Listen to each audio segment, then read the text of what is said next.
Ladies and gentlemen, welcome to the pre-stream for Final Fantasy II Rewrite. Let me go ahead and first start with the obvious question: what the hell's a rewrite? Because I understand that the words are interpretive and so don't always mean the same thing to everybody. So, what is a rewrite? If you don't mind me going through history lane for just a second, about 11 years ago now, I sat down and I was recording some videos, which at the time I wasn't even calling it ruminations on Star Trek Voyager. And as I was going through, I started thinking about fixing Voyager because there was a lot of good core elements to Star Trek Voyager, and there were a lot of problems with Voyager. So I'm like, I could fix this. So I started fixing it, and it very quickly devolved. Like even back then, I realized there were actually two competing branches of thought in design. One is what is commonly referred to as a fic, aka take the original and adjust it to improve it. The other is what is more properly referred to as a reimagining, taking the core elements and doing your own spin on it, right? And no judgment to either of these, really, just, it's different approaches. And I quickly lend myself towards this one. And I had a whole story arc, which, fun fact, we will actually be salvaging several of the ideas from those into the Trek rewrite when we get there. But I started leaning towards the idea of the reimagining. Then I did a poll, and my viewers at the time said, no, stop, we hate listening to your rewrite stuff. So I put the rewrite down for years, probably about 6 or 7 years, something like that. And then several years ago, I was going through Enterprise. I was doing the rumination recordings for Enterprise. I'm not sure exactly when that was, but figure out when the ruminations went live and go back 2 years from that, and that's about when I started doing that. And as I was going through Enterprise, I started going through and being like, I should fix this. It was pretty much the exact same intent, right? It was the same mentality of, God,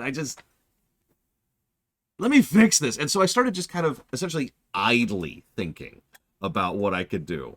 And I wasn't actually taking any notes. I was just, as I go through an episode, I'd be like, well, here's an idea this episode has, and we could take this and run with it. And here's an idea this episode has, and we could take it and run with it.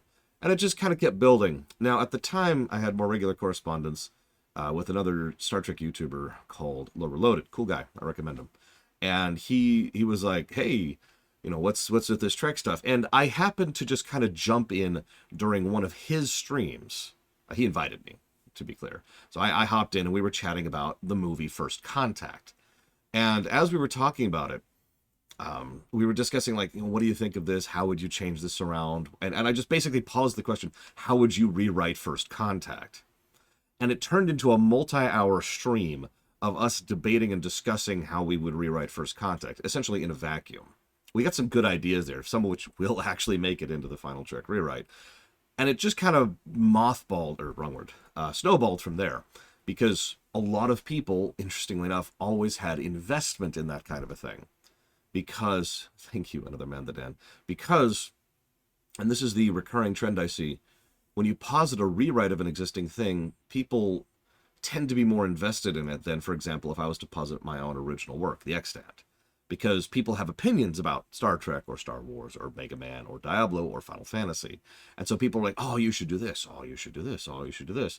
It gets people engaged, which means entertainment for them, and it means views for me. So it's kind of a win-win scenario. So the rewrite kind of started taking off a little bit. We were, of course, based on all that I'm saying to you right now, we were thinking about doing Star Trek originally.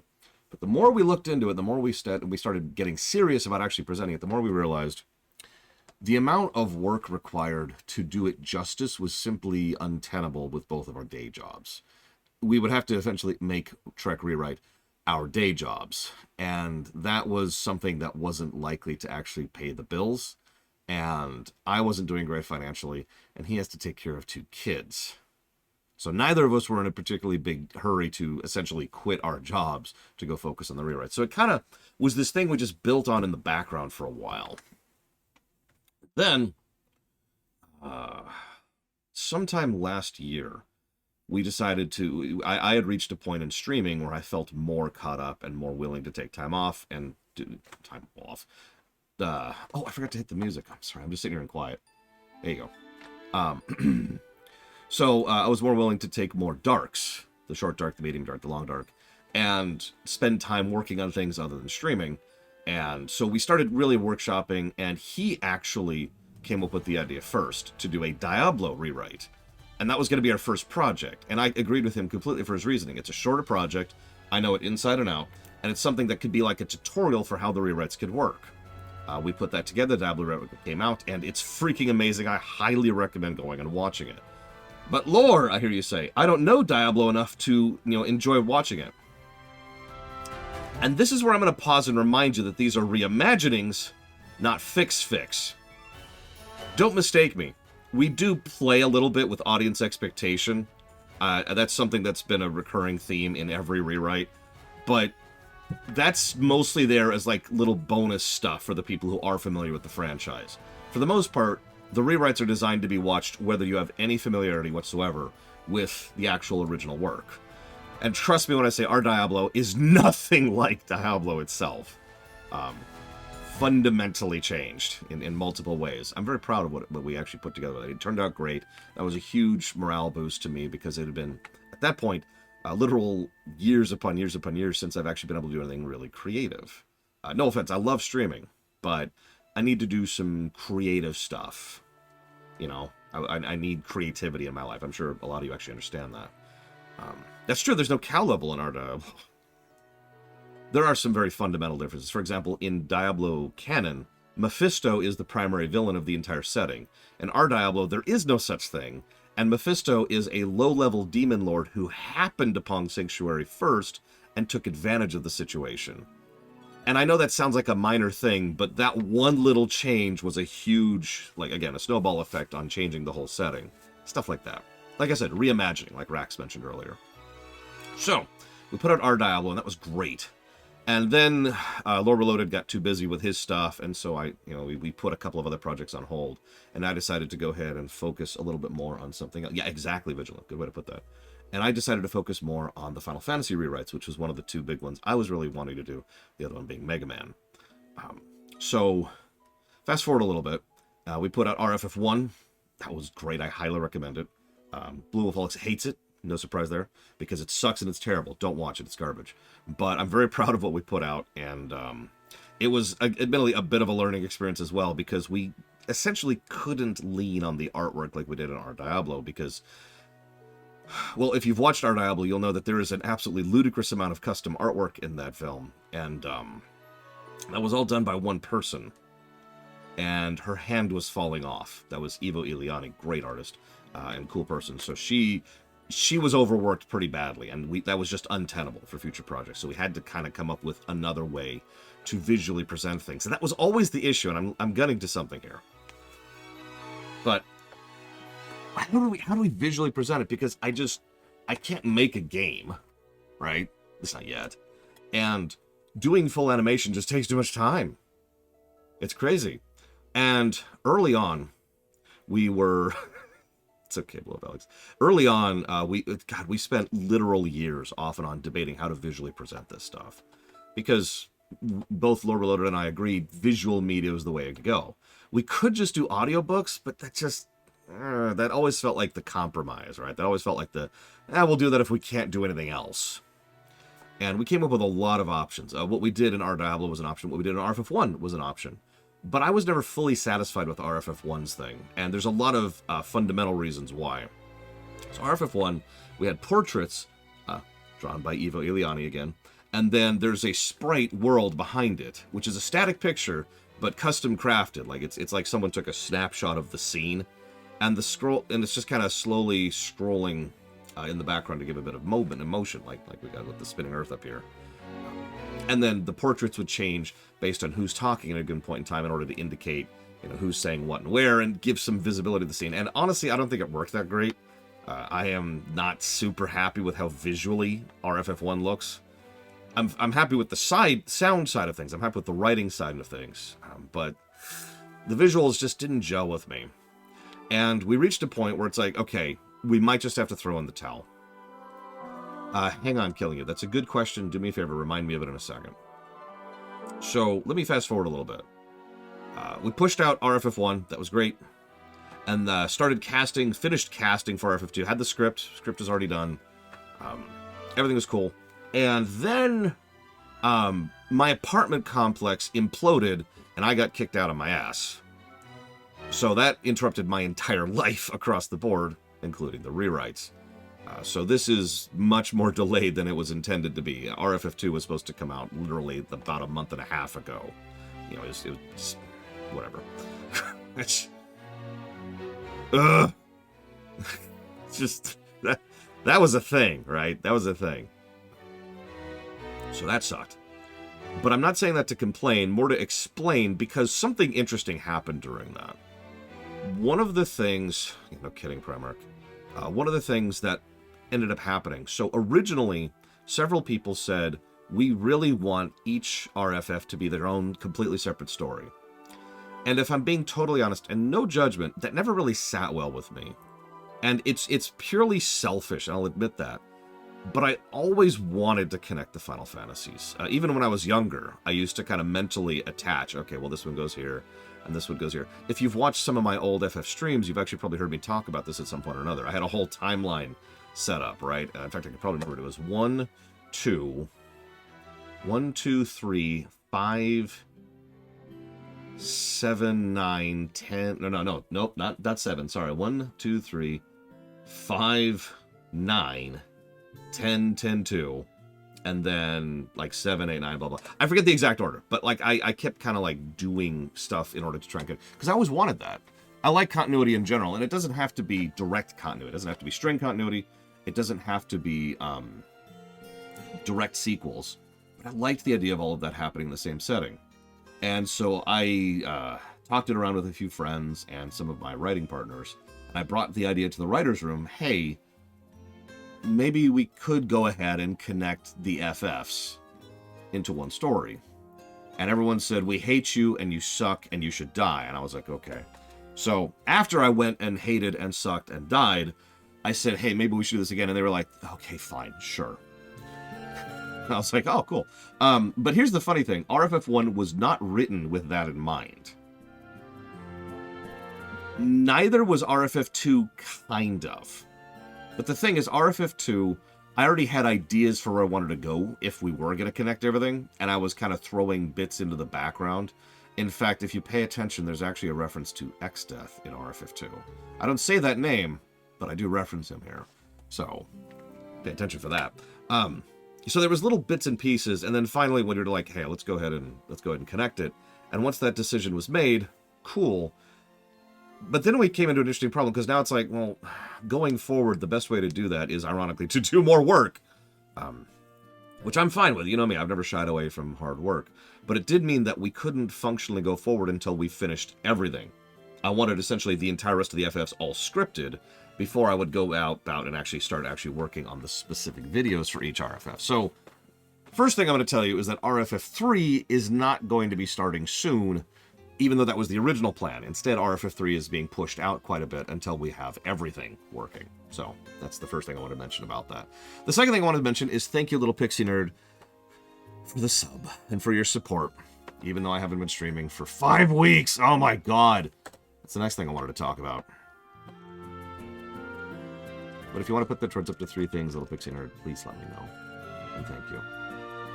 How many are they going to be? So, give me a sec, because I want to talk about this in order. Sorry, I just don't want to lose my train of thought. So, I'm already losing it. Delay. So, how do I present this stuff? And my friend Third had a great idea, and he said, why don't you go ahead and just make the audiobook? And if and when you ever have the ability to visually present this stuff, you go back later, and then you go ahead and add visuals or game on top of it. Because once the audio's in and done and edited and processed, it's done and edited and processed, right? So, great idea. Cool. So I was like, all right. So I started putting together RFF2, and I can actually kind of show you a little bit what it looked like. I'm going to have to... let's go down here. Give me a second, because I want you to see this a little bit. Assuming it's still there. I might have deleted it. I think I actually deleted it. Oh, no, there it is. It was labeled wrong. So scenes like this were what the visuals were going to be. Make sense?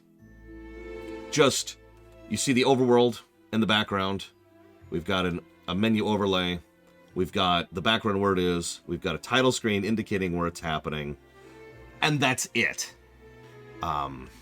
You got it, Little Pixie Nerd. Thank you again. And this is going to be it as far as visuals go. 1 second, please. While I type up Little Pixie Nerd thing. Horizon, Forbidden West, AC Valhalla, and Kingdom Hearts block. So, now here's the deal. I was cool with this. And I spent some time, about 2 weeks ago now, sitting down and lining up all the visuals and all the presentation and getting these backgrounds set up. And I entered scene 12. And as soon as I hit scene 12, I was like, this is boring. And I know. The whole point of all of this was to reduce the amount of workload because it's just crazy.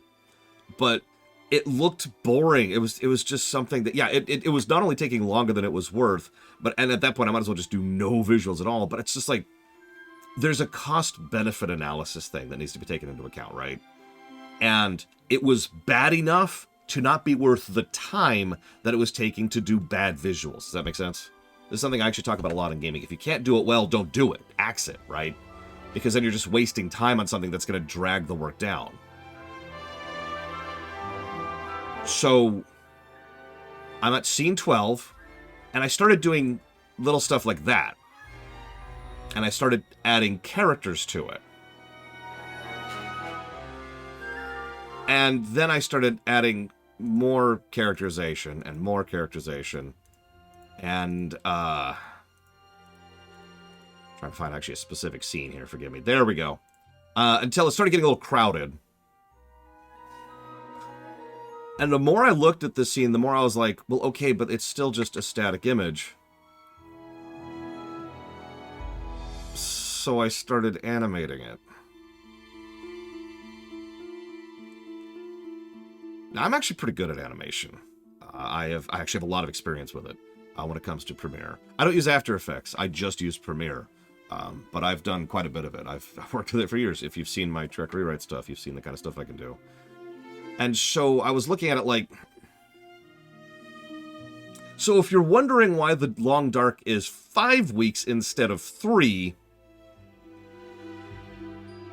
That's why.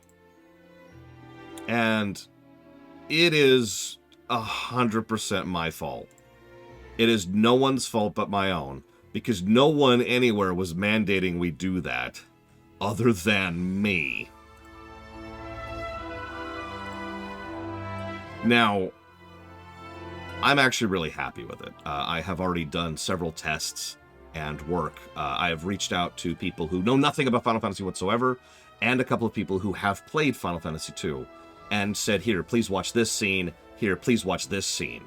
And the test cases, the results have been huge, huge thumbs up from people. Now, I don't want to oversell it. This isn't massive animation. I'm not going overboard with it because, again, cost-benefit analysis. But I think this is a lot better of a product. Now, here's the question, and I do legitimately want people's feedback on this when it actually goes live. What do you think of it? Like, I want people's real feedback about the animation about it. Specific things I want to think. Obviously, does it make it more interesting to look at? And does it make it easier to follow? So here's another thing. Remember those Trek rewrites I just mentioned? Some of you have seen some of those videos and seen that those were fully animated. But that, of course, takes absolutely forever. So one of the compromises I came up with was to rip out the animation and just have stills. This probably sounds familiar. But one of the biggest pieces of feedback I got from everybody was the animated version of the episode was much easier to keep track of. Like, they could follow who was talking, they could follow the events, the flow of scenes, where the scenes were actually taking place, you know, also story sequencing, pacing, stuff like that. But with the stills, people had a much harder time of it. And in addition to the fact that the human mind takes animation better than it takes stills, I think part of the reason why is because, and this isn't a dick thing, it's just true, most people can't really parse sprite work the way I can, because I'm used to it, right? You know, I see a screen with a bunch of sprites on it, I can dissect immediately what I'm looking at. Not everyone has that, because not everyone's familiar with 8-bit or 16-bit sprites. That's logical, right? Seeing them in motion, and seeing, like, someone talking and then a specific thing moving while that thing's talking, that helps attach the brain to say, that's a person. That's a person talking here. That is this person, specifically. And the more you watch, the more you start to attach, that's Archer, that's DePaul, etc., right? So I want people to be thinking about that kind of a thing when you watch it. Please, I would like that feedback. Now, forgive me for all the I want to get all that out first. I got a couple of questions that I need to rewind to.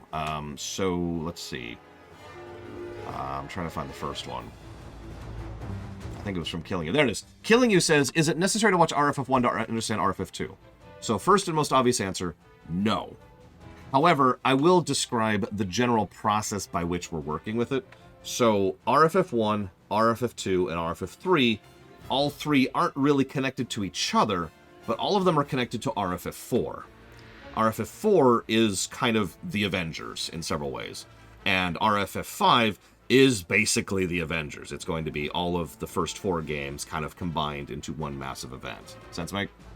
So, you don't really need to watch 1 to enjoy 2, but I would recommend you watch 1 to enjoy 4. Now, to tie this into Blue Wolf Alex's question, we are going to be doing all 12 Final Fantasies. I can even tell you the specific order we're doing them in. It'll go 1, 2, 3, 4, 5, 10, 10, 2, 7, 12, 8, 9, 6. And 6 will be the last one. I'm sure some people are confused by that, and I don't care. So, that's the general idea. 13s don't exist, 15 doesn't exist, 11 doesn't exist. 10-2 is 11, I've said that before. No, 6 makes too much sense as the last one. That was one of the first things we decided when we were figuring out the timeline. A couple other things got rejiggered around. I'll even give you a bit of a brief description of the overall arc. So 1, 2, and 3 are independent, but no, it's also chronological order, Bio. 1, 2, and 3 are independent, but all set up the world, the state, and lead into 4. 4 is a massive amount of build-up and leading up to 5, which is going to be the big climax, the payoff, the combat against X-Death, because a lot of the story revolves around 2 individuals, X-Death and Zemus. I don't want to spoil too much, but they're kind of, central characters for the entire work. Then something's going to happen, and then we're going to have an undetermined period of time. I need to do more working with the timeline, but there's going to be a bit of a gap here. Uncertain how long the gap is, and then we'll do 10. 10's a breather episode. It's over kind of by itself, doing its own thing. There'll be 10,000 years.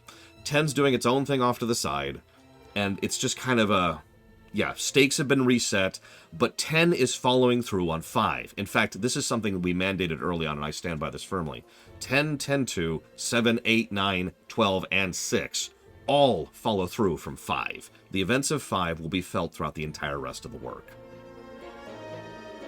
No, Bio. Maybe. So, 10 resets the board a little bit. And it's kind of breather episode, very zoomed in, very small stakes, little island chain. Then 10-2 will be kind of reintroducing us to the world. It's like, okay, what's going on over here? What's going on over here? What's going on over here? How have things changed since the events of 5? That leads to 7. So 10 is reintroducing it. 7 is following through on the consequences of it. There's a problem that's been happening ever since 5, and that problem is called Genova.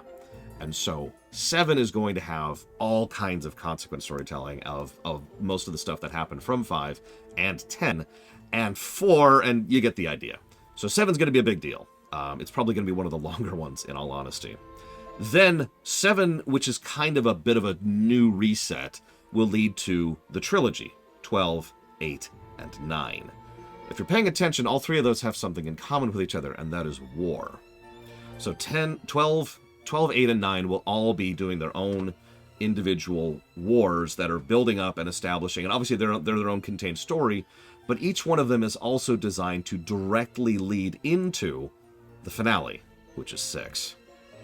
And that's going to be the overall arc of the story.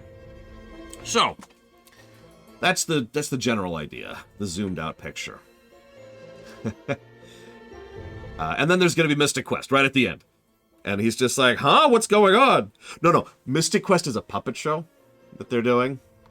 And it's like a really bad retelling of the other FFs. It's like... Tactics will not be involved in this at all, no. Oh, and to answer you, there will be a formal announcement of Streaminations coming back. Don't worry. I'm not gonna avoid that. So that was Blue of Alex's question. That was Imperial Star Destroyer's question. That was Killing You's question. There's a third question I missed. That was from Darkrai.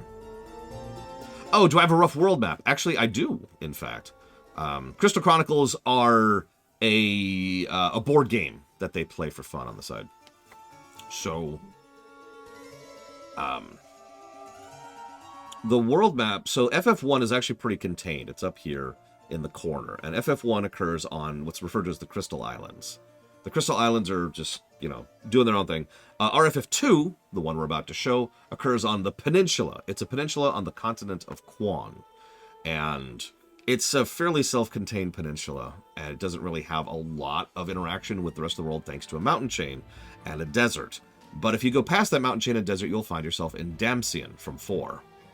And Palamecia, which is at the very edge of at the connecting point of the peninsula, is a trade hub for interacting with the nations of the Quan continent, which is Damcian, Fabul,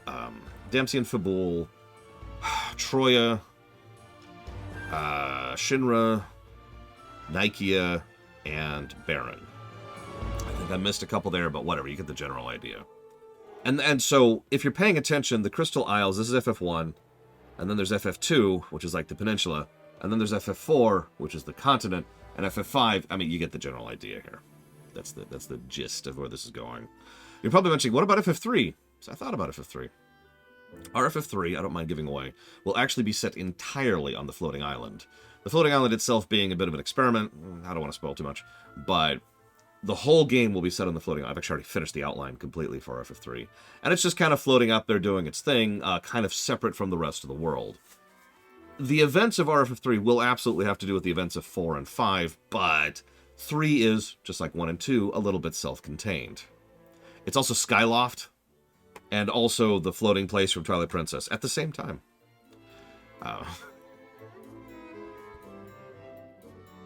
Let's see, what else do I want to talk about? I'm really tired. Right.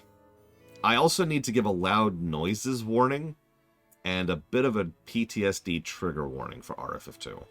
So if you have any issues with loud screaming, for example, or dealing with severe post-traumatic stress from violent activity, maybe skip over this one.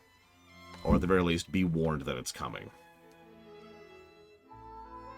It's, this might be the darkest story I've ever written. I'm not sure. I guess it's a matter of opinion. But it's FF2, right? What's the next thing I was going to talk about? Next thing I was going to talk about is because everyone remembers FF2. We are waiting, Melkorblade. Everybody universally wants us to wait. FF2 is already a really dark story. But FF2, and I mean absolutely no offense to anybody who likes FF2, doesn't really have much of a story. Have you ever noticed that? And I want to talk about that really briefly, if that's okay.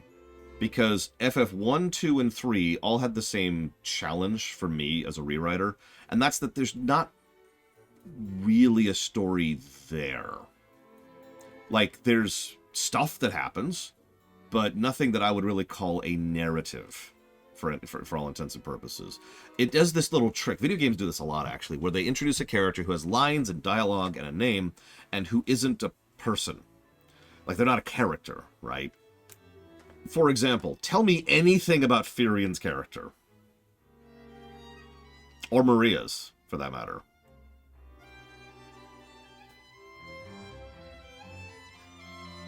No, exactly, another band that... Again, there's no insult intended here. It's just, they're so vanilla to the point of effectively not even being characters, so that meant I had to invent characters for them. Now, that's okay. I'm used to this because I've been doing a Trek rewrite. And I know what you're saying. Oh, but all Trek has characters. Yeah, tell me in depth what Chekhov's character is really quick. or Travis.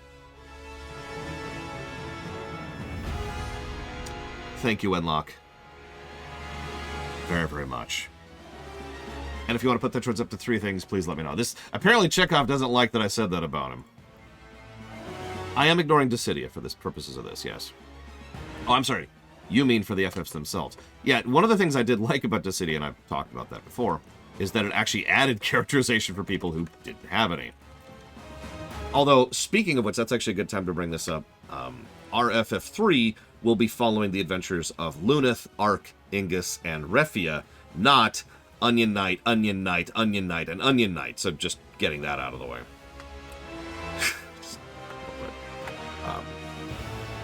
But yeah, so there's such a blank sheet of paper when it comes to RFF1, RFF2, RFF3, and several other things that I've worked on for the rewrites.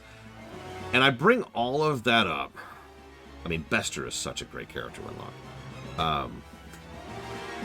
You're fine, Cardboard Golem.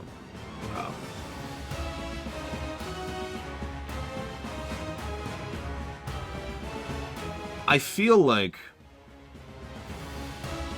I'm going to sound too defensive here, and I apologize for that. But I feel like I've gotten a lot more negative feedback about 4 and onwards, and also Trek, and also Wars, because of the fact that people have actual investment in characters that actually exist. Nobody cared about our Diablo.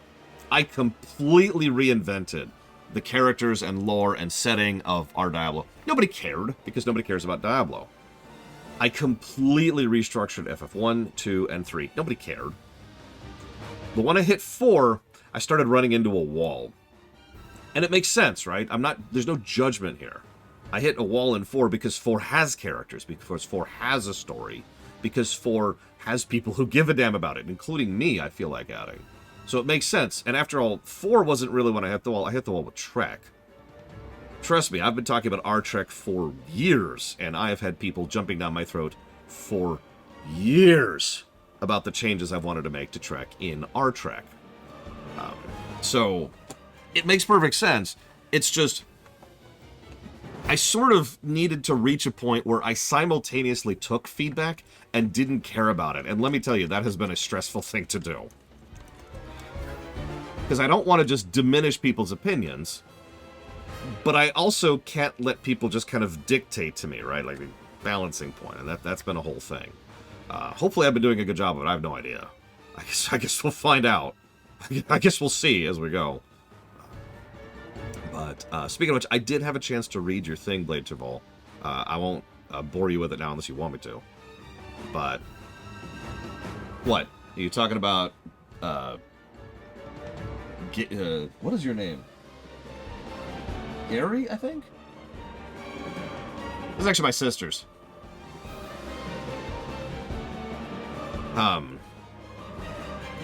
Yeah, I saw that Brave Gallade, which I understand why. I'm not sure I agree with that, but, you know, whatever.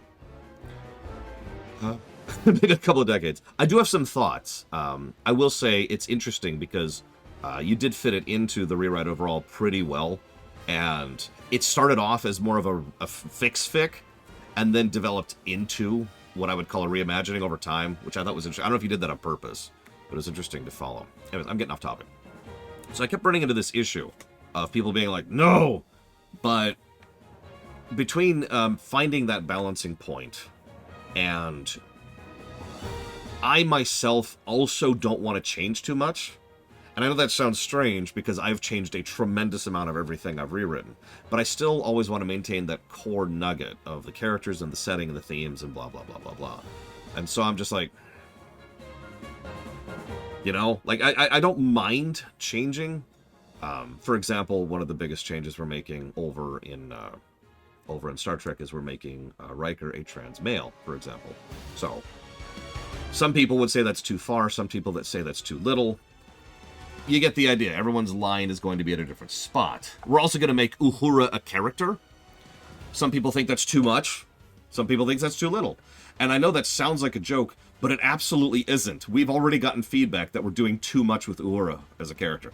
I'm not actually joking. So, balance point has been a huge thing. And one of the things I've also been doing is I decided to activate hard mode.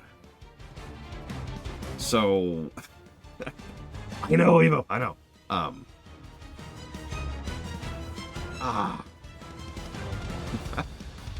It's true, I'm woke and I'm trash.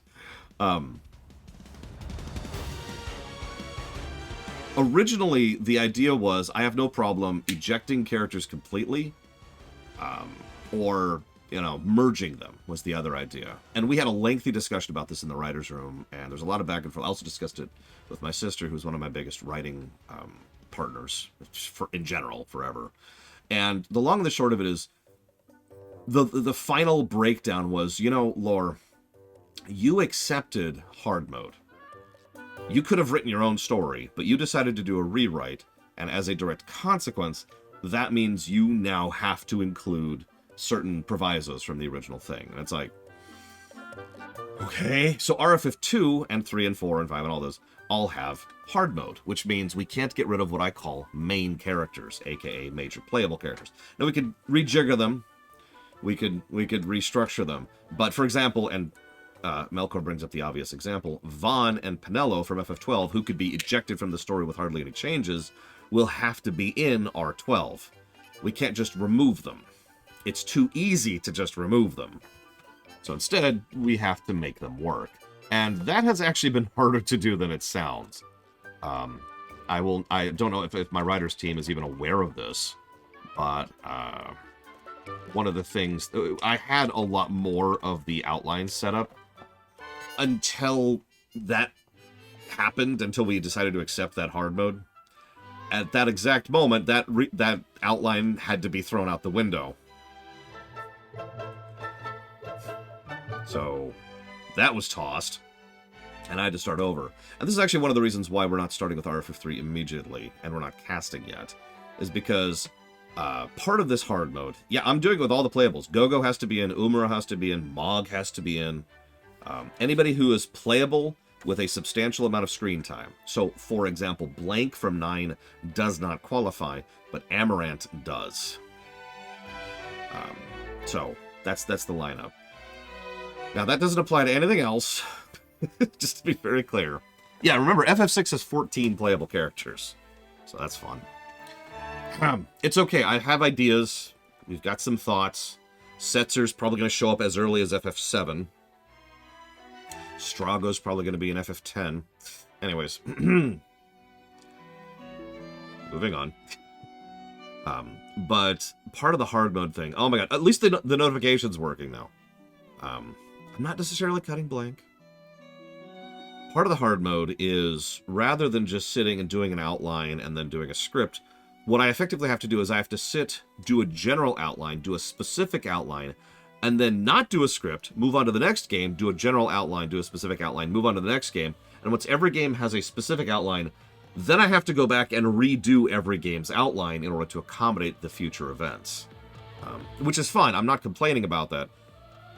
I'm more explaining something, because you're probably wondering why we're not getting ready for RFF3 and why we're not spooling up for the next project immediately, and it's because I decided to do this hard mode, for lack of a better way to put it. So... yeah, no, exactly. We're writing a saga, so there's a writing pass, and then there's a second writing pass, and then there's a third writing pass of the whole thing. So, for example, with RFF1, I didn't do that at all. Now, fun fact, somebody asked me this earlier. RFF1 actually fits... yes, Blood Alex. RFF1 actually does fit pretty well with the rest of the FFs, even though it wasn't designed to. With one exception. There's one thing I wish I could retcon. I'll even tell you it right now. So at the end of RFF1, they talk to a character. And he's younger than he used to be. And they're talking to him, and his dialogue... I don't even have to change his dialogue necessarily, but I wish I could have directed the voice actor differently, because he needs to sound exhausted, because he just finished a horrifying battle for his life.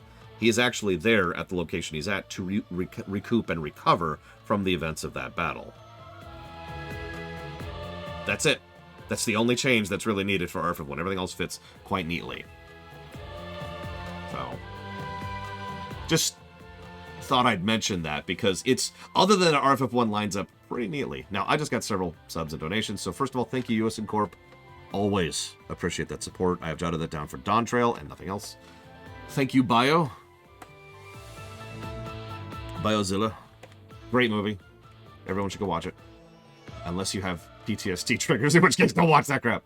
And I will put that towards something as soon as it loads. Towards nothing. I'll put it towards absolutely nothing. Thank you, Bio. And thank you, Zilirg. Always appreciate that sub. And if you want to put that towards up to 3 things, please let me know.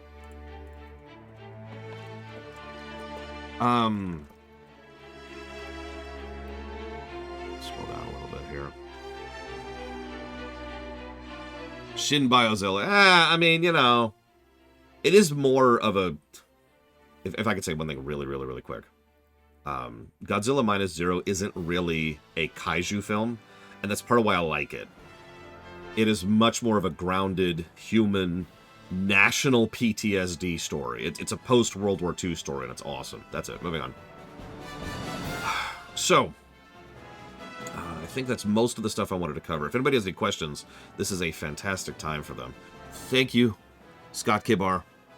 It is Blade Traval. Fun fact. This is -1 also has surpassed the original Biozilla in my preferences. Oh my god. I wasn't expecting to get sub-bombed out of nowhere. Oh my god!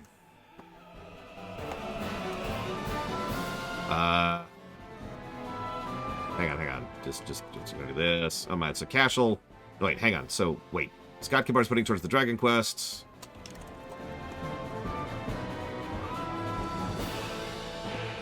Oh no, it's extremely serious. At no point is the destruction of a city glorified in Godzilla Minus One. Godzilla Minus One. It's perfect. It's such a good film. I highly recommend it. Unless you have trigger warnings, in which case don't watch it because it'll probably trigger you. Oh my god, people! I said questions, not donations. They don't even sound alike. Okay, Zillier wants me to put it towards the FF Pixel remasters, Dragon Quest 4, and Dragon Quest 5. Yeah, fair enough, Blade Traval. Thank you. Thank you very much, Scott Kibar. Thank you, Cash of Gladio. You haven't put it towards anything, but thank you very, very much. Thank you, Nordame. Always appreciate. God damn it, Evo. Bow! I bow to you, Evo. Eternal bow. Ugh. That's your punishment.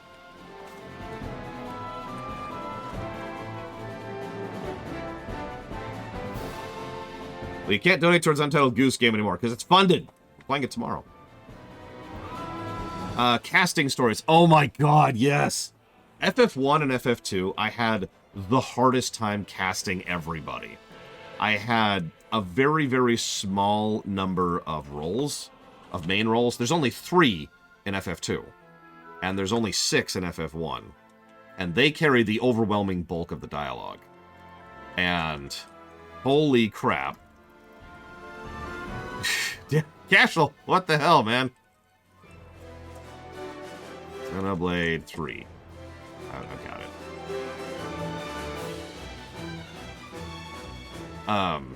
Hang on. I'm just falling behind here at this point.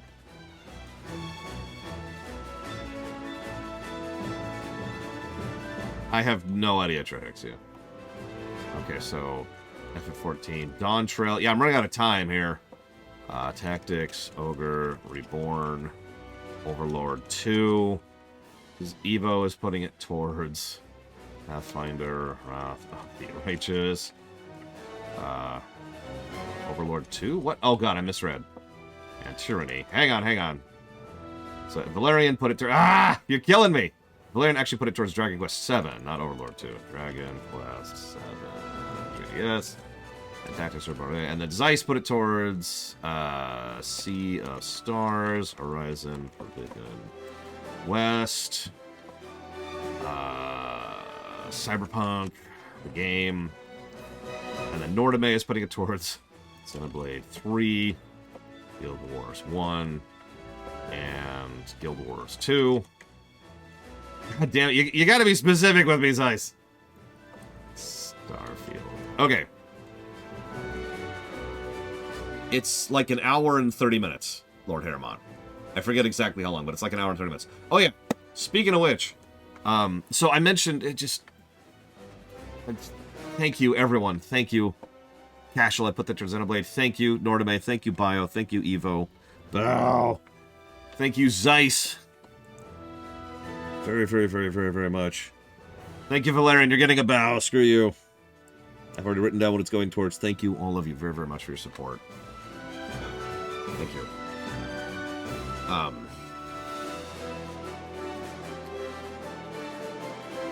I had something else I wanted to say. It doesn't even matter, I guess, at this point. Like I said, I'm really nervous. I'm just...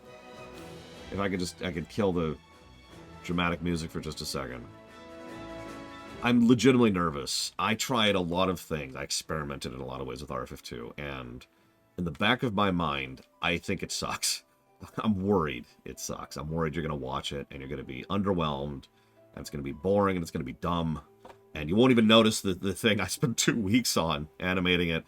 There's also subtitles, by the way. I actually spent money getting subtitles made and then spent a day fixing them because they were wrong in order to get subtitles into the game. So if they're actually built into YouTube, not in the core video. So if you pull up subtitles, you can see them. I actually honestly recommend it. In this case, it might actually help the viewing experience. I tried to add music this time. Not universally. As I've said before, music direction is more important than just slathering music over every scene. I have a good deal of experience with music direction. In fact, I did that with our Diablo. We had some great performances. Random voices Furion. TSB voices Guy. And Rai Okami, who's not able to be here right now, voices Maria. And so there's our three main characters. Obviously, there's a bunch of other main cast, and there's all, because she's female, Trihexia.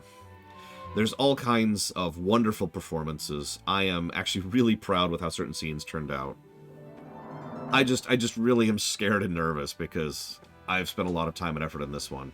And I want legitimate and real feedback. I don't want you to soothe my ego. I don't want you to be like, it's okay. I want you to actually reach out to me and give me real feedback on this one, if you feel like it, after all is said and done, and tell me what you think. Obviously, as usual, I will be in chat giving live commentary, which will then become part of the VOD, so that can be there for future viewers, for anybody who wants to see that. I'll be giving a little behind-the-scenes stuff. I mentioned casting. I'll talk about that really quick, because you did actually ask about that. Casting FF2 and FF1 was just insane. I had a tremendous number of very, very, very talented actors who are all trying out for roles. And by the time I was getting through RFF2, I was already thinking about the rest of them. And I started to think about a problem. Some of you, those of you who are involved in the project, you already know this. But for those of you not, we will be doing the final casting with everybody. So what I mean by that is we will be casting 3, 4, 5, 10, 10 to 7, 12, 8, 9, and 6 simultaneously. All the main cast, at the very least. And that's something that's going to... It's essentially mandatory with how we're doing this, because there's just too many characters who are going to be talking to each other in future works, especially 5. So yeah, that's going to be a hell of an audition phase. Obviously, I am okay with people doing multiple roles. I've always been okay with that ever since, like, Paper Mario 2, but also FF9. But I do want people to get involved. I do want people to not have to stretch in certain ways. Like, some people can stretch their voices more, some people can't. And so, like, for example, if there's one person who can really stretch their voice in a certain direction, that's someone I don't mind doubling up on, someone who can talk to themselves. There's some strategy involved at that point, is what I'm trying to get at. And so, no, yeah, exactly. That's not every role. I don't mind having some side things. I'm not going to cast the entire cast in one bundle. Absolutely killing you. Absolutely. We are still, anybody who wants to be involved in this, either in the writer's room or in auditions for casting, you are more than welcome. Bug me. Bug me on Discord. Bug me right now. I'll get you an invite. Wait, I can't invite people on Twitch. Right. You'll have to bug me on Discord, because that's the only way that's going to happen. And Random's going to voice all the villains, obviously. That's going to be a thing. I I guess that's it. If there's any last minute questions, this would be a good time for it. I'm going to go ahead and pull it up. If you're wondering for a look or a link, not a look, um, type exclamation mark rewrite into chat right now. It'll give you a link to the VOD where we're cool and doing it, and it's going to be awesome. So I hope that answers Rax's question just now. How many rewrite discords are there? There's just the one. It's one Discord channel. It's organized, obviously, but there is only the one channel, which is keeping track of everything. Yeah, we need who's going to voice Rufus when we get there? Because Rufus is going to be in, at the very least, in 4, 7, and probably 8, and probably 6 as well, actually. So Rufus is going to be in quite a few of the games, now that I think about it. Yes, as a reminder, YouTube premieres have a loud countdown music. There's very little I can do about that. We're at the point where we have 60 seconds left, so that's going to be fun. I think that's about it. Honestly, I could talk more about the process of writing this, but I talked about this last time, and my process for writing hasn't really changed. I like to start zoomed out, and then I zoom in, I build the world. And once the world state is in place, I can understand the sequence of events because I know how people react, because I know who they are and what they are. But I always do, everyone looks at me weird because I do characters dead last.